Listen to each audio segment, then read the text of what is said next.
Hi everyone, my name is Natalie. Today I'm going to do the February announcement of Invisible Cities. So Invisible Cities is a reading project that I am hosting together with a group of people. I will link the hosts' links in the description below, as well as some information regarding the project if you're new to it. But basically the idea is that we select, the group of hosts select 2 countries per month that we will be reading books from. We will be watching movies, cooking food from the country, just generally doing things to explore the country's culture and history, all that kind of good stuff. But the main focus is on the reading, and we encourage reading of translated literature, but that is not always accessible or possible with the various countries we visit. There's really no rules when it comes to this project. You make it your own. We always announce the countries 2 months in advance, so you have an opportunity to get a hold of books and that kind of thing in good time. The 2 countries we have selected for February are Guyana and Uganda. So as usual with these announcements, I will share with you a few titles that I am looking to potentially reading for the countries.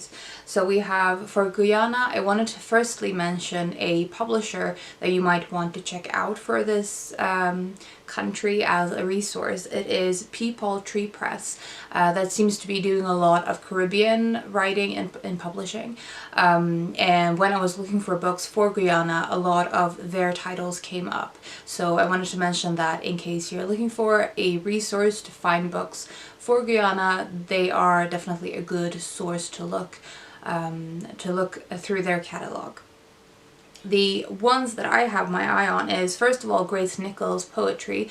I think it's called A Fat Black Woman's Poems, one of her titles. But I read one of her poems that I'm going to read out to you that I just loved immediately. So it's called Epilogue, so I'm assuming it's at the end of the poetry collection.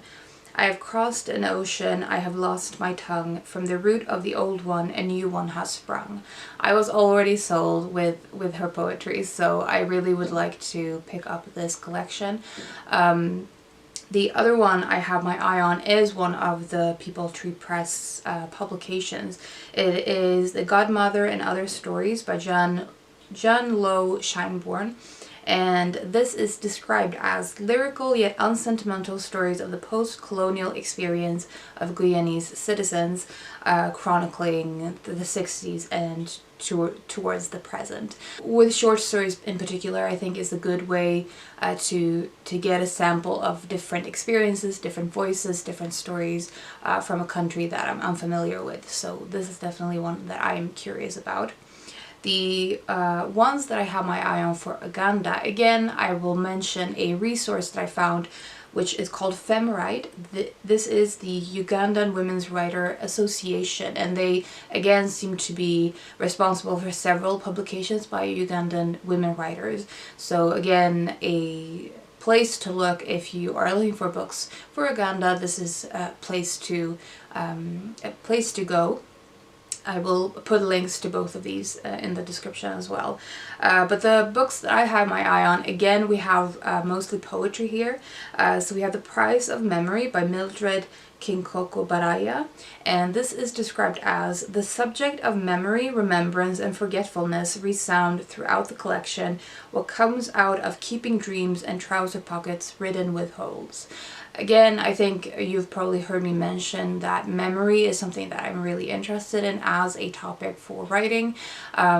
So this one really appealed to me in terms of the kind of themes that it touches on. The other book that came up when I was looking for books for Uganda is Song of Luino and Song of a Coal by Okot P. Bitek.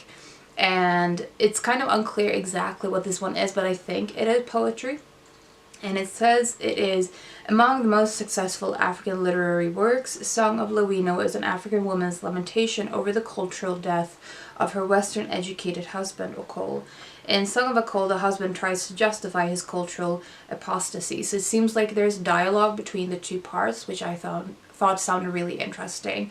And the first one, the first part is translated and the other one is written in English, which again seems like a really interesting dialogue of language, and the language itself being a theme in the book, which I think is really interesting, and how the themes is explored through the format of the book. Definitely things that appeal to me. So those are the 2 countries we have for February and the books that I'm looking on potentially reading for the countries. I also wanted to mention that now we are finally in December, and it's the last month of the year. As you might know already, we have not selected any countries for December because we have made it sort of a freebie month slash a catch-up month. It depends on whether you want to have a break from Invisible Cities or you want to use this opportunity to catch up with things you haven't gotten to or read more from countries you want to explore further.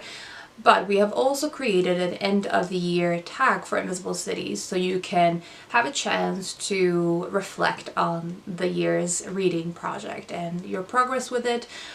So I will put all of the tag questions in the description below. I will be making the tag very soon, probably next week.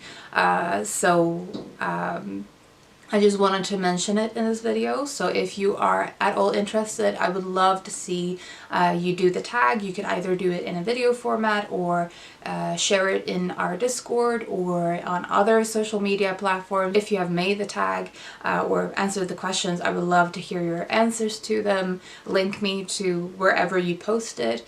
And yeah, as I said, I will be doing my own tag version of this in the next few days, hopefully. So I just need a bit more time to reflect on the questions. So yeah, that was all I wanted to say for this Invisible Cities February announcement, and just mentioning the end of the year tag for Invisible Cities. If you haven't participated this year, we are really grateful for all of the enthusiasm that has been going on all through the year, and we're excited for another year of Invisible Cities. We hope to see you there as well. And yeah, that was all I wanted to say. I hope you're doing well and you're taking care of yourselves, and I will talk to you soon. Bye.